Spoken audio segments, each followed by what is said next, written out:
Hello and welcome to Taiwan Today. I'm Natalie So. How does the way women are portrayed in movies affect the way we see women today? Well, today I speak with Louise Watt, the founder of FilmEQ, a new website that is promoting gender equality in Asian films. It's great to have you on the show, Louise. Thank you, Natalie. And I know that you're using a test called the Bechdel Test, which is used around the world to see how well women are represented. Can you tell us about this test? Yes, so the Bechdel Test is actually a very simple test, very memorable. It has 3 criteria. Number 1, a film must have at least 2 female characters with names. With names. That doesn't seem too hard. No, who talk to each other. They talk to each other. They don't just stand there and look beautiful. No. And the subject has to have nothing, absolutely nothing to do with a man. Oh, their dialogue. Yes. So this seems like a fairly easy test. It does, doesn't it? I mean, it's fairly low bar for a woman to be fairly well represented, right? But how is it going in Hollywood films and films in Asia? How many do pass this test?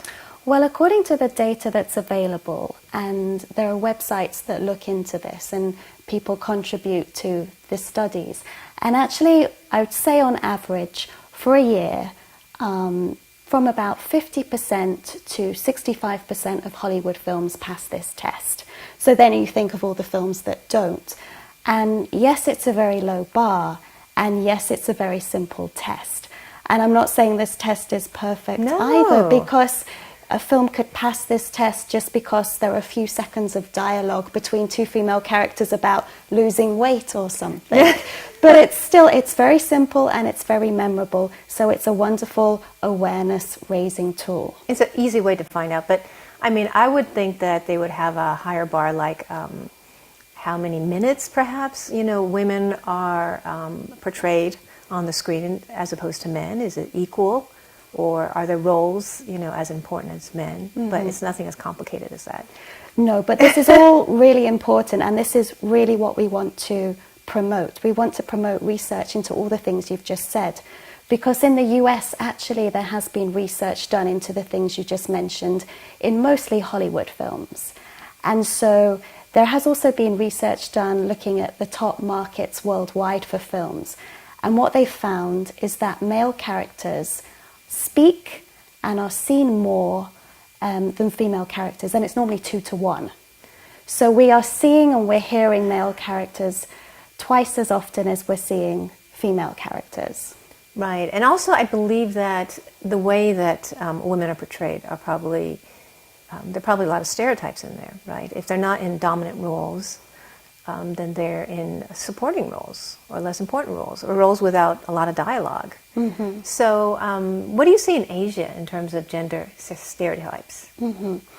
Well, again, this is a subject that I think needs to be raised in Asia. I think people need to start talking about it more in Asia, and particularly, say, in the Chinese language market, because when we think that the mainland Chinese market is soon going to be the world's biggest movie market. And so, stereotypes of female characters. Now, a lot of female characters are very much, they're shown in relation to family roles. So I'm not just talking about wives, but mothers and daughters and grandmothers. You're talking about in Asian films? Yes, in Asian films, particularly Chinese language films. And so, yes, in relation to the family, that's one. Another aspect is female characters are often shown in relation to the male, like the lover. So for instance, as wives or as girlfriends or as the love interest. And then another trend increasingly in the mainland Chinese market, in big blockbuster films, including comedy films, you'll see increasingly female roles that are sex workers. So it's not treating the subject in a very realistic way. It's not showing what is sex work like in modern day China.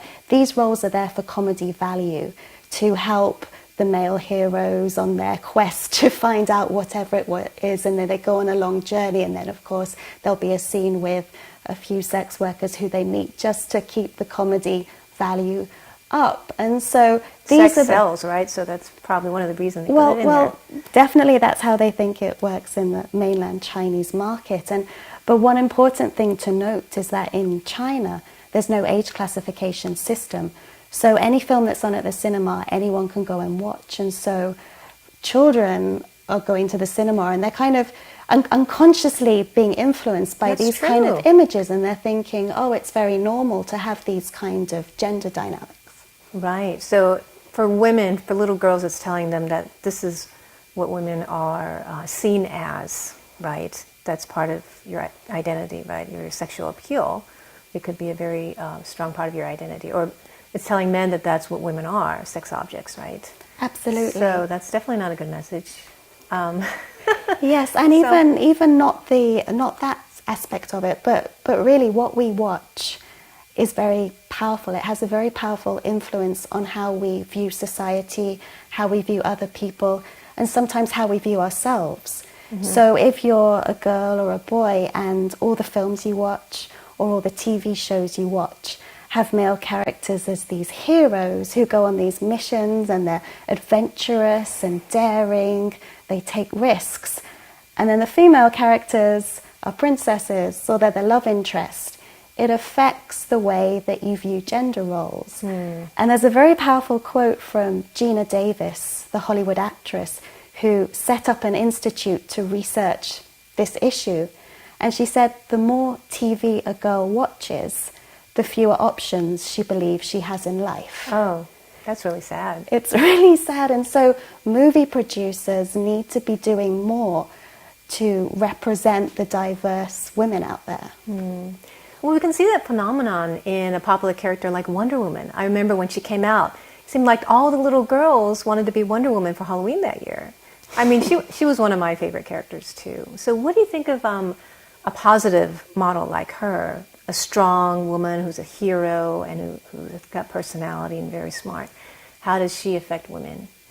Yeah, it's important to have these positive female role models, and I think a misconception among quite a few people in the industry is that if you have a strong female lead like Wonder Woman, then the box office isn't going to be as big as, for instance, Superman or Batman or another hero, a male lead. And actually, that's not true, that female leads do sell well as well.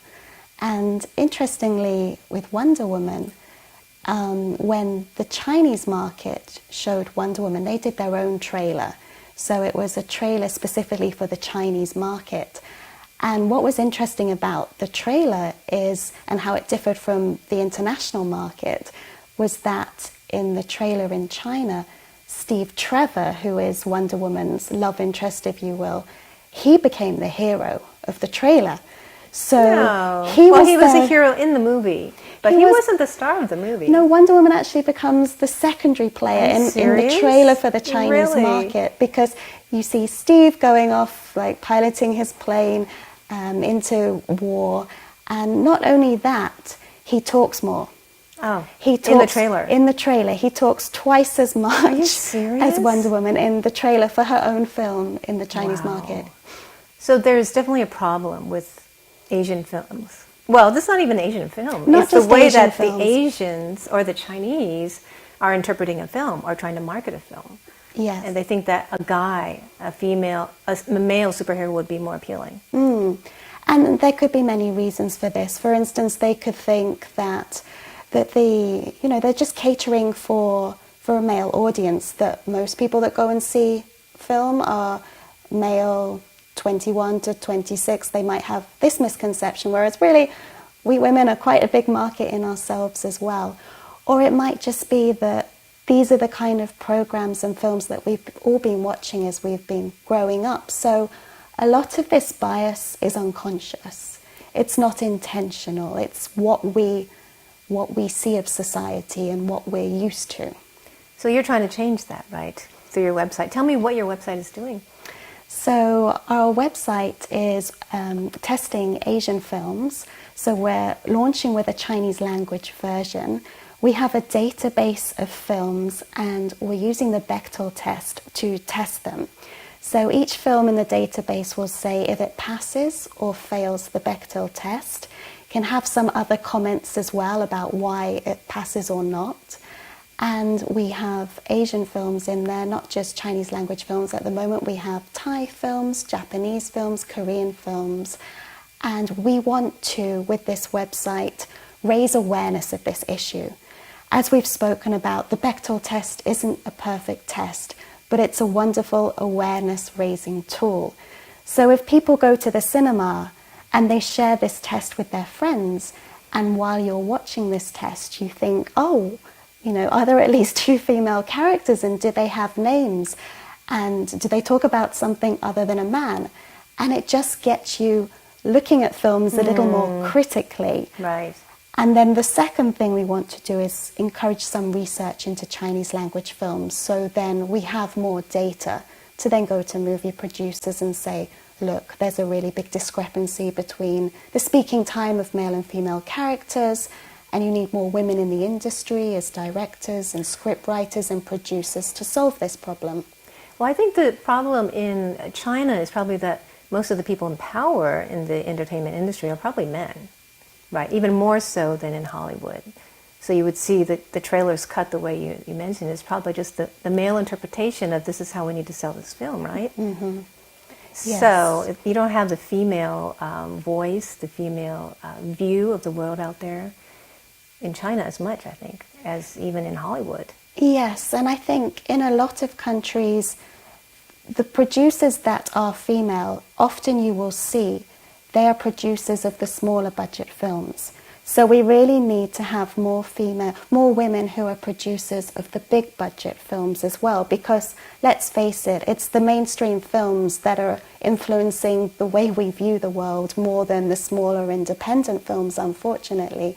So really we need the mainstream film industry to think about this. And I actually do believe it's good business for them as well, because once they start catering for half the movie-going market, then they'll see the box office rise, and films will bring in more money as well. So it also does make good business sense to appeal to a more diverse audience. Right. I think women like to see themselves presented in a very multidimensional light, right? Also as strong and smart and courageous, and not just as love interests or whatever.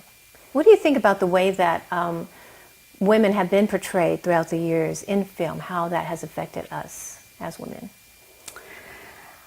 Well, it's interesting because if you don't have role models to aspire to, then I think that is quite limiting.